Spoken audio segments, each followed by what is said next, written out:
Their behavior is most unbecoming indeed. Come, I'm glad you'll admit that at least.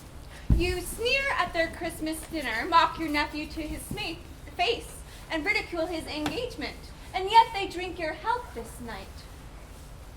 Well, but, you can't expect them. Christmas has many spirits, Mr. Scrooge, and many ways of sharing them. Your nephew is not the only one drinking your health this night. What? Well, who on earth? I don't see. Spirit, who else is drinking my health? Boop.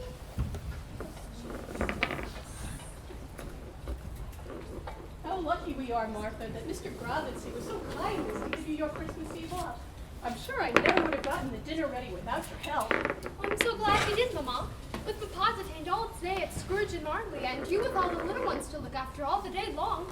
How you've managed it all these years, I'll never understand. Well, of course, when you were younger, we hadn't so many little ones. But I'll allow it was a wonderful thing when you were old enough to help with the younger ones, and it's been harder since you've gone off to work. Not that your wages aren't very welcome. Very welcome indeed. If only Mr. Scrooge would pay Papa anything like what he's worth.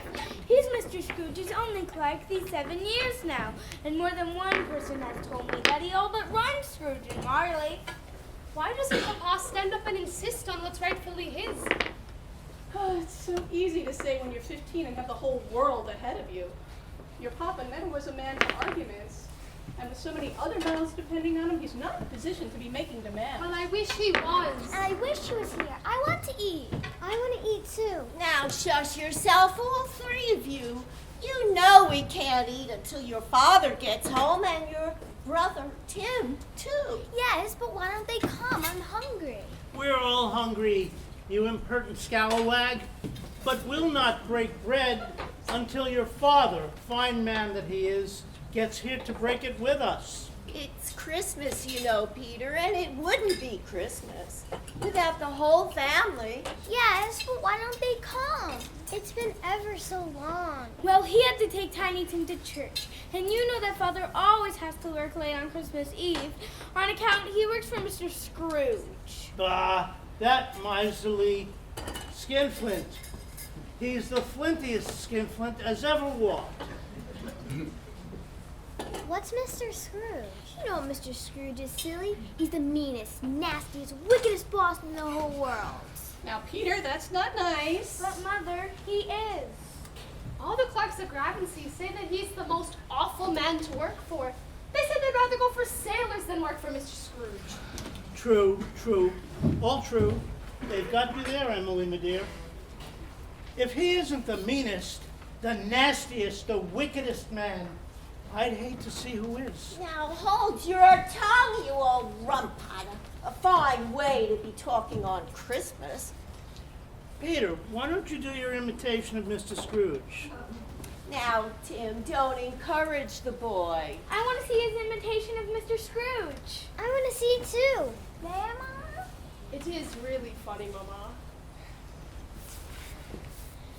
Bah! Don't disturb me. I've got business to attend. I must count my money.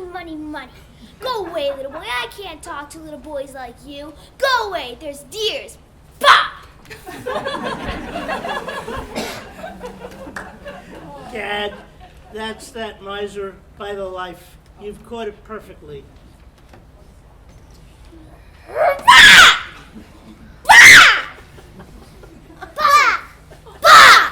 Now do sit down and let us finish laying the table, boys. We've had ever so long to do it, and if Papa comes home and finds it not done, he'll think we've done nothing all day but tomfoolery. Oh, I don't think your Papa would mind so very much. Hello, anybody home? It's Father! Oh, good, at last we can eat. Hello, everyone. Uncle Tim, Aunt Edie, you're here already. And we're the last day, Tim. Hello, Emily, darling. You're late. You're a little bit late. Don't say they're late. That's rude. But we are late. We're shockingly late.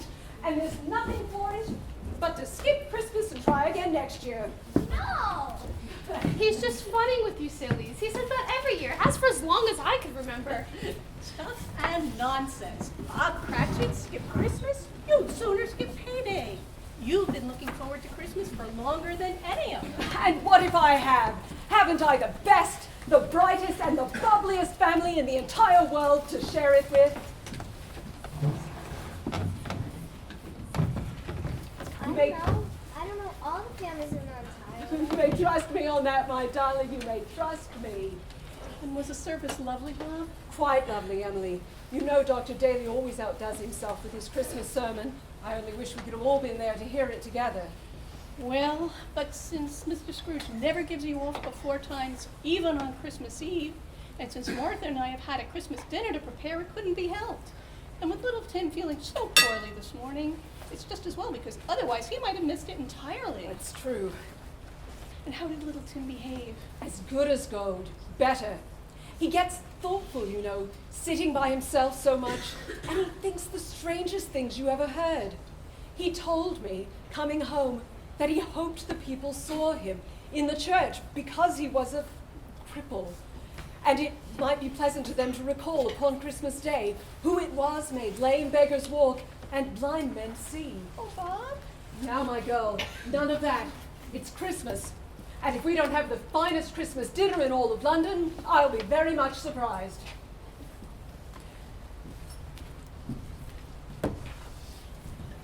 But before we dine, let's drink a toast to the founder of the feast, Mr. Scrooge.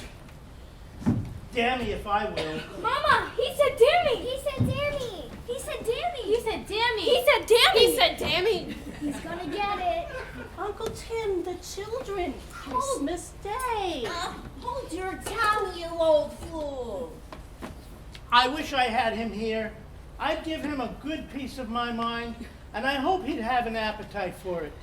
Never heard of such an odious, stingy, unfeeling man. And if anybody asked your opinion, you old coot, I didn't hear of it. Now, Tim, who needs our toast more than such a man? Who suffers by his ill whims? Himself always. Who needs a Christmas toast more than a man who won't keep Christmas? Well, I'll toast to his health for the day and for you, but I shan't mean it.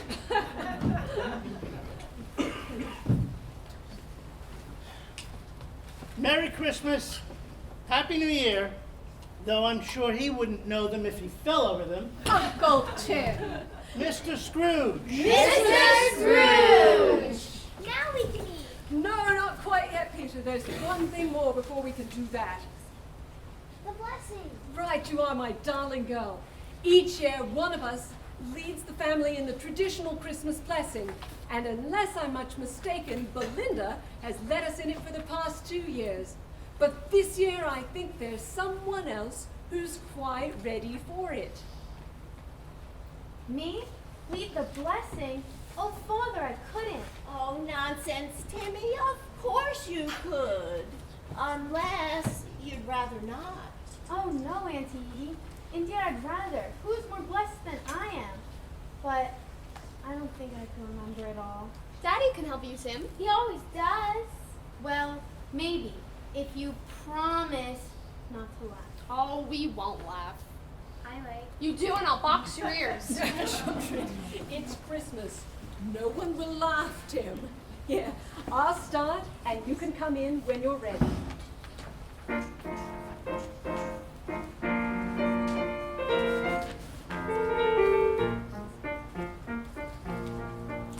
The snow lies deep on both town and dell. The winter wind blows free. But happy still are all those who celebrate with their family. Peace to this hearth, peace to this home, peace to our friends where they roam. Joy to the world at Christmas tide. God bless us, everybody. Bless us, everyone. Bless us, everyone. Bless us, everyone. Bless us, bless us, bless us, bless us, everybody. Bless us, everyone. Bless us, everyone. Bless us, everyone. Bless us, everyone. Peace Bless us, to this everyone. heart, Bless us, peace everyone. to Bless us, this everyone. home, Bless us, peace everyone. to Bless us, our everyone. friends Bless us, everyone. where they roam. Bless us, Joy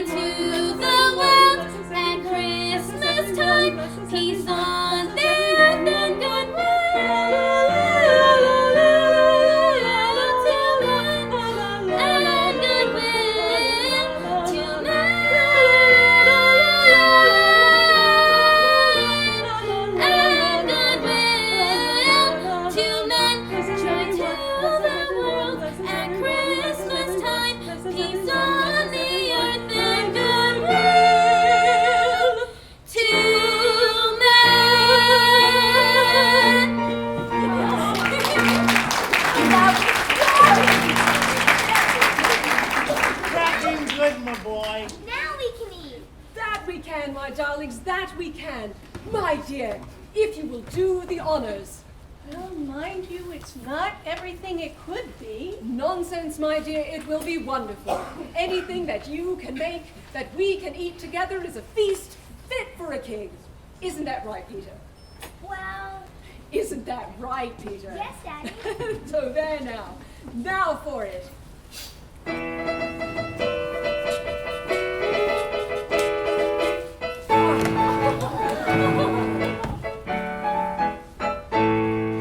Now to the banquet we pass, now for the bread and the water, now for the water and bread, now for the water and bread, now for a big slice of bread, now for a big cup of water, now for another big slice, and now for another big cup. This water's especially nice, the bread really warms us so love.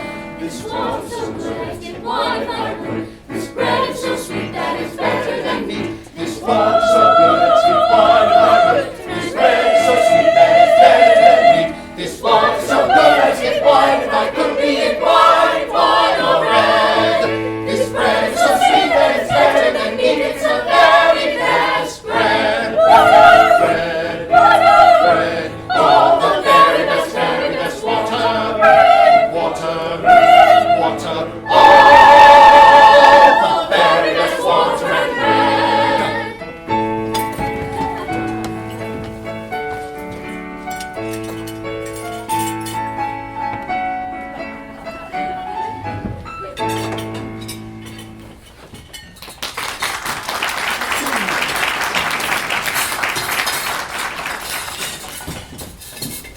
They have so little, and yet they seem so very happy. That is because they are ignorant.